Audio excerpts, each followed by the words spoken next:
conversar sobre as armadilhas da padronização. Nós escolhemos para essa nossa primeira conversa 3 armadilhas. A primeira armadilha nós chamamos de distanciamento entre a padronização e a estratégia da organização. Como é que essa armadilha está presente? Ora, nós sabemos que a estratégia é o direcionamento que define, que estabelece, que orienta aonde a empresa deve chegar e por quais meios, de que forma. Ocorre que as organizações elas são dotadas da capacidade operacional e muitas vezes muito mais operacional do que estratégica. Aonde isso nos leva? Isso nos leva, obviamente, a focar esforços e energia no dia a dia, na rotina, esquecendo que sem uma estratégia previamente estabelecida, nós podemos estar criando esforços ineficientes e utilizando os recursos da organização de modo ineficaz. Para padronizar, então, o ideal é que a organização ela tenha desenhada a sua estratégia. Não precisa necessariamente ser um planejamento estratégico com todas as suas variáveis, mas a reflexão estratégica ela é importante para garantir que a organização padronizará elementos, eventos, rotinas e tarefas essenciais para a garantia do como de modo eficiente. Se a estratégia define aonde chegaremos, como chegaremos e, obviamente, de que modo faremos isso, é claro que os padrões eles serão excelentes percursos metodológicos. Mas todas as vezes que nós falamos em metodologia, nós precisamos lembrar que uma excelente metodologia sem foco no resultado pode levar a resultados inesperados, pode levar a receitas de insucesso e pode, obviamente, conduzir a organização por esforços desnecessários. Isso tudo, nós sabemos, afeta não só a moral da equipe, como afeta, consequentemente, resultados financeiros do negócio e contribui para que a organização tenha fragilidades desnecessárias. Portanto, ao padronizar, é importante observar para onde estaremos indo com aquele padrão. Ou seja, padrão e estratégias não são descolados, não funcionam de modo individualizado. Padrão e estratégia devem andar juntos.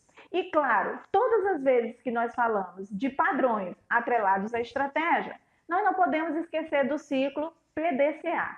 Esse ciclo que aparece aí na tela de vocês nesse momento. Verifiquem que na etapa do P, que é o plan, de planejar, nós temos aí claramente definida a necessidade de criar metas. Isso quer dizer que se nós estamos pensando em padrões atrelados a uma boa estratégia, ao olhar para o ciclo, ao olhar para a etapa de planejamento, automaticamente nós temos a certeza de que bons padrões permitirão o alcance de resultados, ou seja, favorecerão o alcance das metas. Mais que isso, bons padrões permitem monitoramento e controle, ou seja, eu planejo, que é o P do plan, eu executo, que é o D do do, e eu, obviamente, vou para a etapa de checagem, que é o C que aparece aí para você. Ou seja, ao pensarmos em padrões, nós temos que ter padrões que permitam monitoramento e controle. Bons padrões permitem saídas que possam ser medidas. E, obviamente, nós rodaremos o ciclo completo ao avaliarmos esses resultados e agirmos preventivamente ou corretivamente, que é o nosso A aí do nosso ciclo PDCA. Portanto, bons padrões pressupõem que eles estejam colados, estejam alinhados a uma boa estratégia. Isso é uma forma um pouquinho diferente, eu sei, de pensar em padrões, porque a maioria de nós pensamos em padronizar rotinas a partir de processos, que é o nosso próximo assunto e que é a nossa segunda armadilha.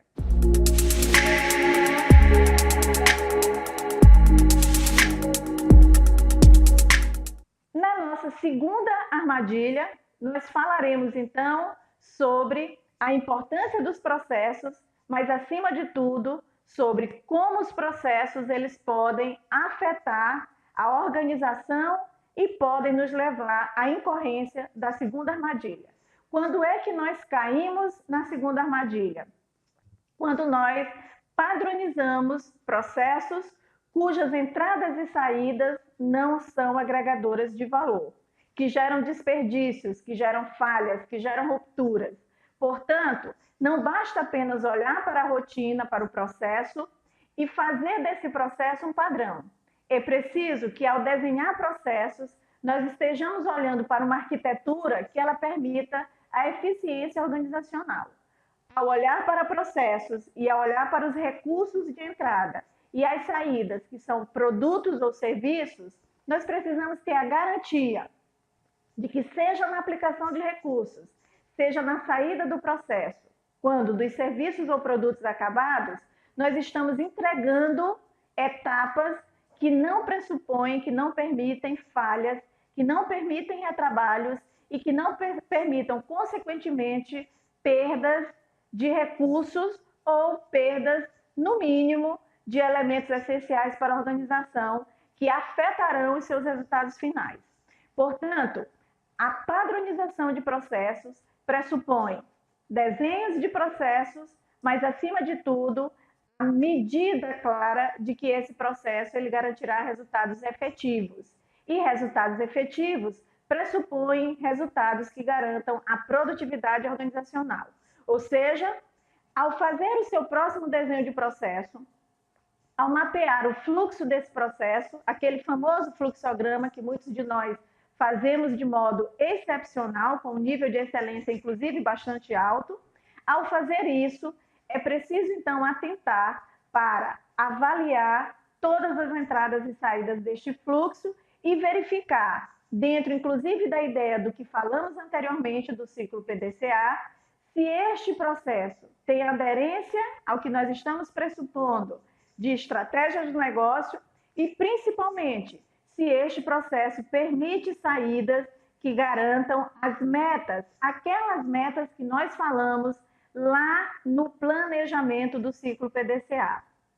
Quando nós tivermos essa observância, nós teremos, então, informações essenciais. E essas informações são indicadores de resultados que nos permitirão avaliar os resultados formais dos nossos processos.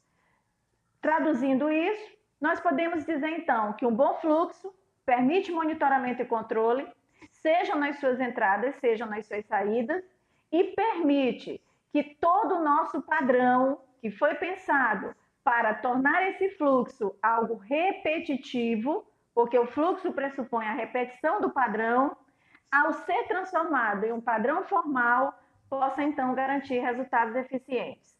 Portanto, nós fugiremos da primeira armadilha, garantindo alinhamento entre padrão e planejamento, orientação estratégica, e fugiremos da segunda armadilha, garantindo processos que, uma vez mapeados, uma vez arquitetados, garantam monitoramento e controle das suas entradas e saídas. E com isso, então, nós chegaremos ao máximo de eficiência permitida do nosso negócio em se tratando das duas primeiras armadilhas.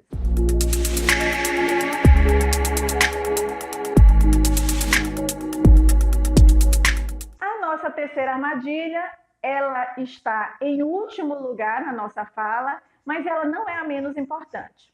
Em linhas gerais, ela pode ser até a mais importante. Nós falaremos agora da terceira armadilha, que diz respeito às pessoas.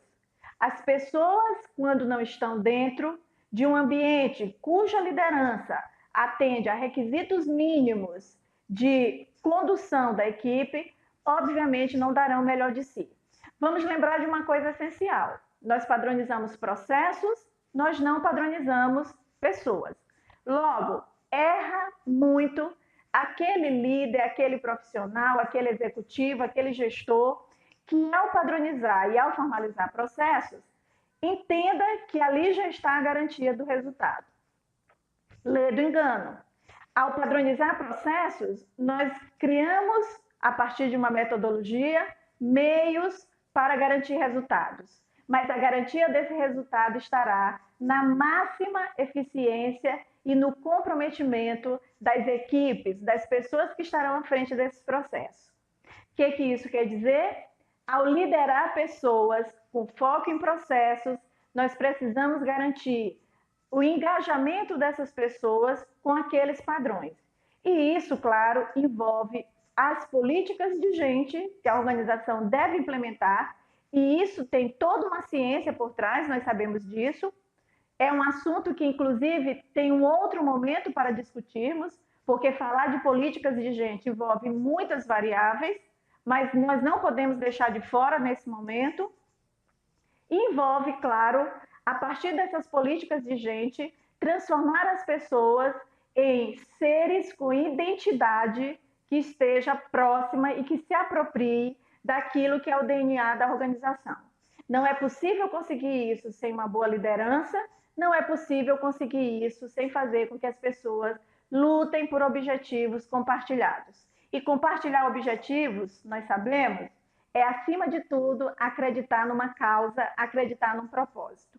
Portanto, nós planejaremos, porque teremos que ter padrões atrelados a processos, nós mapearemos processos que garantam monitoramento e controle, mas, acima de tudo, nós trabalharemos com esforço redobrado para garantir uma eficiente liderança a partir das pessoas e com as pessoas.